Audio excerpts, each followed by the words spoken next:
Ladies and gentlemen, welcome back to the TP-Link Spring Championship here at I-51. I am Brycey and I'm joined by Aurel. It's time for the S&D and we're jumping on board first of all with Hesk. Yeah, and of course this is a best of 3 series, so if EQ do lose this now to Dominant, they will be out of the tournament and that will be it for them. So let's have a look and see what's going on now. Hesk does get shut down very early on there. He certainly does. Now jumping on board with Camel, let's just see if we can get someone who's going to get into an engagement. Might be Book of John. Being very, very careful there. Going on Oracle mode. GC1 does take him down. And now it's gone back to 3-3. They're going to have to be very careful here. Now getting on the B is always a nightmare for every team.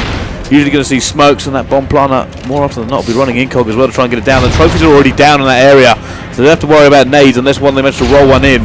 Yeah, I mean, this is it really, because you would usually see smokes a little bit earlier on. There we go. Now see the smokes going down, which will allow him to make the push. B is, of course, the more popular bomb site here. Oh, there was a challenge coming in there, but some good cover from his teammates, and Vortex is going to get that plan.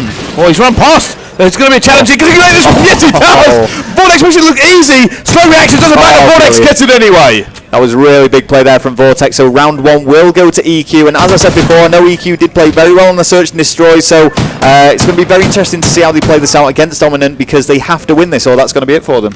Yeah, they certainly do. Look at that. I mean, that was Vortex just going to make that look easy towards the end. Ran past. There was a player obviously saw him and couldn't make the kill. And then Vortex actually had time. There was a player up top and they clearly saw each other. It just sort of did nothing. And then he ended up coming back and Vortex won it. But let's actually jump on board with the attacking team. This time it's Brian Flakes, and he's gone for a very aggressive sniper position. Usually people sit on the jeeps and look right to try and get the cutoff. Yeah, and we were told before as well that one of the actual Dominant players wasn't there in the first game for Domination because he wasn't feeling well, I think, but now he's actually playing in the Search and Destroy. I believe that's what's been fed back to us. So this is the full team now, and we are, of course, or we're watching Bran there with that sniper, just watching Enormous, who's also doing some movement towards B. Yeah, he's gone down, and Enormous is now in trouble. He's been tagged up, and the problem is he's all alone. Look at them, there's 2 of them. He has to go through to get to his buddy. It'll be Brown Flakes on the other side of the map. What is he doing? He's just run completely away and left his teammate high and dry. Yeah, I'm not quite sure what Brown Flakes is doing all the way back here, to be honest. I think he was just trying to cover the back to see if anyone was going to go for the plank, but because nobody did, he's in a really bad position, actually. The bomb, they're well aware it's around that B area. Bran pretty much has to get both of these kills. Oh, just see someone up top does go for the challenge. Actually had the advantage of cover there. But now he's going to have to push through. He's got 25 seconds. He's going to have to find these kills. I think is he going to see him? Oh, come on, give us the possible. He picks up one. The other one going to be up top by Taylor. He's going to be challenged. He's going to be right there. He's going to win his kill. He does! Brian Flakes eventually picks it up 4-1. And they decided to challenge there. That was kind of a cute. I'll be honest with you, not the decision I would have normally made. The guy picked and then just decided to try to back out. Obviously, Hesk at this moment decided to run simply because he had made the decision to commit earlier on. Admittedly, he must have realised that, oh, we probably shouldn't have done that. Yeah, I mean, that was actually a massive clutch from him there. He was completely out of position. The bomb was nowhere in sight. They actually knew where the bomb was down, and they were pretty much just aiming at it. But he managed to pick up the 1v2 and bring this back for his team. So 1-1 now in rounds. Smoke's going down early. And are we going to see an A push here? No, it is going to be B. They're going to come out, sees the hit marker. I think he's just going to come back here. MTAR looking for a bit of a flank to come on. But just Vortex goes straight in, though. Takes him down. He's now 3-1. And they haven't got the advantage. Brown Flakes and Enormous have got to do so. It's now Enormous 1 versus 4. Yeah, Hesk picking up kills, Enormous all on his own. He's got to defend as well, and it's kind of really hesitated there actually to make that shot. It's a lot more difficult to do a 1 versus 4 when you're on defend as well. Of course, 2 bomb sites you have the option of planting at. He's got to get all 3 of these players and the defuse now. It's not looking good for him, Bryce. No, it really isn't. Enormous has to try and find these players and get that down in 26 seconds. It's kind of a huge task, especially when you get shut down like that. There we go. EQ now up 2 rounds versus 1. Yep, and they need this one, Ro. They do not want to lose this early on, obviously. Kind of a #SUBCOMM game going on. There's a lot. I was quite surprised by the response we got, if I'm honest. Yeah, it was massive. There's a lot of you out there. I mean, it was in popular demand this game, and we kind of had a look into why. And it's obviously the massive sub-community getting behind these 2 teams. Rez came and explained it all to us. Apparently they're part of all these cups that take place, and they do extremely well in them. So you guys who actually compete and follow those cups know that this is quite a big game between these 2 teams, and of course it is going to decide who advances in this tournament and who does get knocked out. There's on board with the Dominant team, just trying to find it. Desire looking for some picks here, and he knows that he is in a horrible position to get them. There's a guy just on the bottom of the stairs. He's going to see him now. Has to pick him up. Great shot from him. Quick reflexes to take him down. They still do not have the numbers though. And what's more than that, they're splitting up. Yeah, Dizza currently 0-3 as well. Really does need to start picking things up for his team. Left. Oh, he's going to make the kill, and he's actually got a really open run now to A, and he is going to get away. I think one player did spot him making that push, and is going to track back. Oh, there we go. Look at that. The split actually has worked fantastically for this team now. Kind of forced them to react, and Desire looks like he's going to go down. Guy shooting him in the back. It's now a 1 versus 1. Yeah, he's going to go for the plant straight away here, so it's all going to come down to whether he can hold this until it explodes. Going straight down the back. He's made his choice of where he's going to stand. And it's him versus Camel. And this is really tense now. So if we just actually see what's going on with Camel, he's making the push through gas. He's about to come out. Oh, and he has no idea where he is. Oh, he's going to see it now. And there we go. Dizza makes his stand, and he picked right. He got the engagement in his favour. Now 2-2. It was actually really painful to watch there. You just didn't know what was going to happen. Of course, neither player knew where the other one was. And you can see there, Dizza, even though the enemy was running away from him, still just scuff jumping there straight away.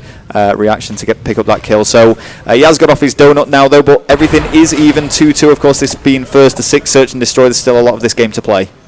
Let's actually jump on board with the attacking team once again. It's EQ and it's Vortex we're going to be watching. 5-2 at the moment. Let's see how he's going to push this down. Very similar strategy that we've seen before. Camel actually just holding in here with an MTAR. And once again, it is just going to be the B push. It's just too hard to really get towards A unless you all commit to it very early on. So they're just trying to navigate the way around. We can see the book of Ejon, though, is going to make the first kill there, taking down Dizza, so good start for EQ. He's trying to get out of there now, though. Shots were going down, so they're going to know he's top hotel. Still hot top hotel because of the kill and then the shots. John is just looking for another pick here. Now, the thing is, the problem Israel is Desire has managed to get behind. He can possibly pick up 2 here. He's definitely going to get one of them. But he has no idea where the enemies are. So he got challenge up top hotel. He's got to go some shooting. Does actually shut him down. They're down to Brown Flakes. He's might actually go straight for it. He is going straight for the Ninja. He's going to get taken down, though. Too obvious play. Yeah, I mean, sometimes it's just worth taking a risk like that because it's so obvious the other team might just expect, nobody's actually going to attempt this because it would just be the stupidest idea ever.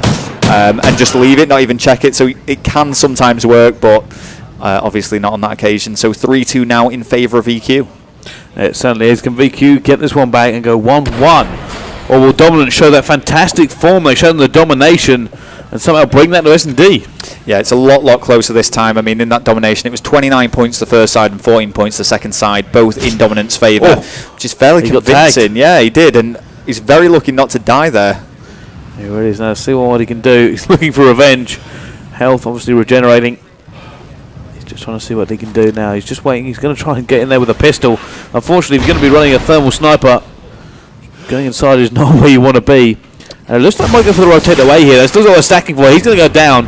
Well, Brand making a very slow move across to try and, by the look of it, rotate away. Well, this is it. It's a very delayed A push, actually. The bomb did just go down before Brand could pick up that kill, so things are once again looking really good for EQ. 1 versus 3. Brand needed to make that. Oh, now look at this. They're going to pin him in. They're going to go for the pinch here. Oh, they are all charging him and really getting out of position. Not sure it's the wisest decision. Can he continue to do this? No! Vortex says, thank you very much for staying where you were. Yeah, I don't know if they got a little bit overconfident there. Of course, they did have the numbers and should have been picking up that round anyway, but they kind of all just charged straight at him, leaving himself wide open when he was in a defensive position. But good shot by Vortex to pick up that kill, and now 4-2 to EQ. Yeah, that's the problem when you try and kind of just take on a team like that. Obviously, if they'd all rushed him, he might have been able to do something from that kind of power position, but because obviously he didn't move, he could not look in every single point to defend himself, and he did get shot down by a sniper. Alright, well, still here with Bran. He isn't going to get anyone on the B push, but he has been able to signal to his team that is where they are going to. Book of Ejon, though, is just switching back, trying to get someone on the cut-off. He's got to be cautious of someone going top pawn now. He is. He's just sorry, his teammate has actually seen someone call him out. And John might be moving to engage. You'll see one on the corner, though, does get shut down. And now Hess looks like he's trying to set up for it. Yeah, Hesker's just got to hold back. As you know, they do have B control here, but to actually go towards it and make that push and get the plant down, they are going to either have to drop some smokes and hope they've got Incognito on, or pick up these kills. And I think Hesker's found a way around them. Might be able to do some ridiculous damage here if he can find someone. I think he's been really unlucky there. Just as he's gone up, he is going to finally find Enormous. Now they're going to have to divert. He's going to give his teammate a little bit of breathing room because he's in that kind of position. Someone's going to come up to behind him, but he's not seen him. 2v2. Did so much work, and it's now we have the Camel try and clutch this. He has 26 seconds, and if he goes for the bomb, he's going to be seen. If he rotates, he hasn't got time. If he goes for the kills, one of them will just slip away. It's pretty much an impossible situation. There's one. That other player has to make sure not to engage him before he has to force to go to the bomb. And surely now he is going to check B. Oh, he distanced himself way too far. It's probably a little bit dangerous. Oh, he's going to see him. Down he goes. Dizzo comes straight out to try and challenge and try to catch him as soon as he defused. Oh, a little bit of disrespect. The MMG means a lot of body shooting, apparently. Dizzo just making sure that he has killed him before he goes for that defuse. And as much as he wants to show disrespect, they are losing this S&D still. Well, yeah, that's exactly it. So, he's very satisfied with that, but they are still behind. 4-3, though. Certainly a lot better than 5-2, which would mean to have to win 4 back-to-back, so they are still in this. They really are. Let's see if they can do something on the attack, though. Obviously, clearly this man is fired up. The body shots to the team he's playing is right across the way. And it looks like they seem to like thermals, this team. 3 of them running it. Let's jump on board with Brandflake, see what he can do. Sniper coming out. Yeah, Brandflake's definitely bang, the down best he goes. Team. Very, very early on there, picking up the kill against Camel. So a great start. First pick, so important on Search and Destroy. He is, there's actually a man on the flank. Who is that? It's going to be Hess. Hess is one. He's meant to get in the hotel. Can you see another one? Actually pre-fires. Nobody there. But he is now going to cause a nuisance to himself. He sees one around the corner. Ducks out again. Hesk is just all over the place at the moment. He's just running around. Hesk just going for it, just being an absolutely maniac around that team, not able to do anything. Let's jump back on board with Dominant. There we go, Dizza. Currently 3-5. I mean, actually looking at this team, he is going to pick up that kill. It's actually Brand doing all the work with 10 kills under his belt. And there we go, Dominant bring it back once again to tie things up 4-4. They have done it. Certainly not have this yet, and all of a sudden the lead that EQ had is evaporated. And they could be in trouble of actually just losing this now. Well, this is it. They were 4-2 up, and it's a similar story as to when they played Infused earlier. They had the Search and Destroy in the palm of their hands and just threw it away, and it's going to be a shame if it's the exact same thing that happens here, because if they lose this Search and Destroy, then that means they are out.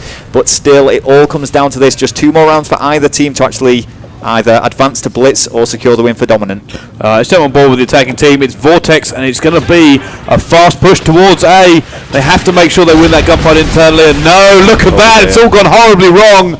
Camel was left last alive with a sniper rifle. And now he has so much work to do. Down he goes. Yeah, he didn't even have the bomb there. That was just not looking good for him at all. So it does mean now we are finally seeing Dominant actually take the lead in what has pretty much been an EQ-dominated Search and Destroy so far.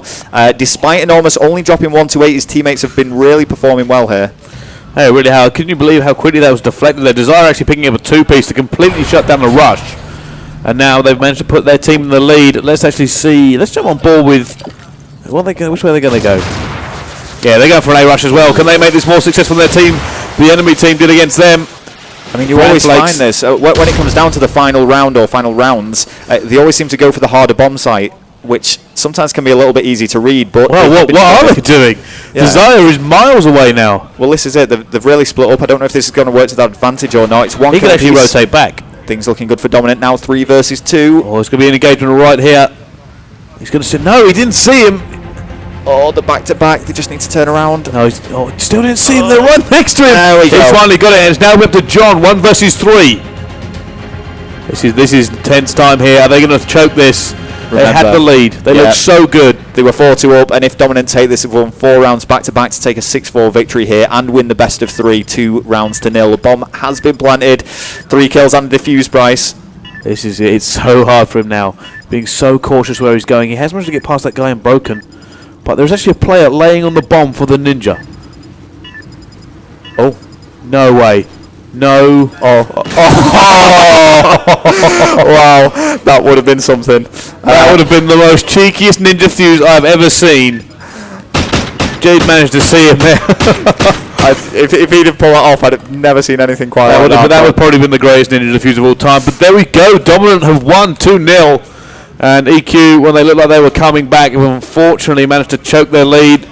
and will they go out of the tournament, I believe. Yeah, so the favourites, whether that be just through the supporters or the fact that people consider them to be a better team, do drop out, and Dominant will advance in the losers bracket. It's going to be the bottom bracket, though, that EQ finish in there, having lost 2 games out of 2. Yeah, there we go. Thank you very much for watching that one. We will be back after this, what I hope will be short break, so don't go anywhere.